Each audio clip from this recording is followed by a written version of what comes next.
So America's running up over $35 trillion worth of debt. That number is ever increasing, and the government that's spending that money seems to be largely inefficient at doing so. Got massive amounts of pollution in our natural resources, an overburdensome healthcare system, some of the poorest educational scores for one of the world's most developed nations, growing homeless populations and drug addiction in our biggest cities. So when Doge stepped in and started cutting all types of government services and cutting all types of government workers, I thought, great, this is what we need. We need to shrink down the size of the government, spend less money, make it more efficient, and get this thing under control. This train of thought even extended to the current government shutdown, where the president said he was going to start laying off federal workers. Now, I believe I was wrong. See, it's easy to blame the federal government and therefore the workers who make it up for the massive amounts of overspending the last decades has led us to this national debt crisis. But only easy when you forget about war and disaster. Yes, an organization the size of the federal government is always going to have some inefficiency linked to it. Money overspent, services poorly executed. The United States level of national debt is almost entirely comprised of spending on wars. We didn't start seeing the national debt rise by trillions until the Vietnam War.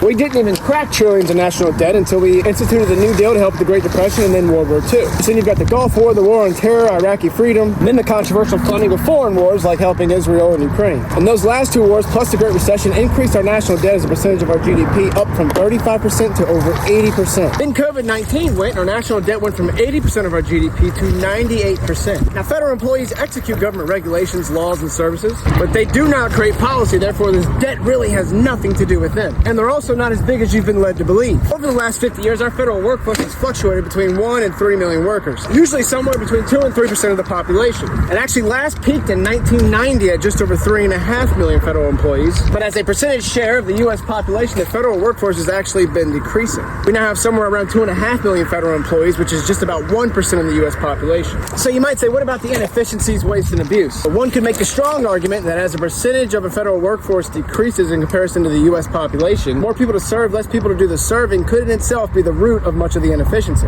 It would appear as though we're blaming the wrong people for this mess, almost as if it might be by design.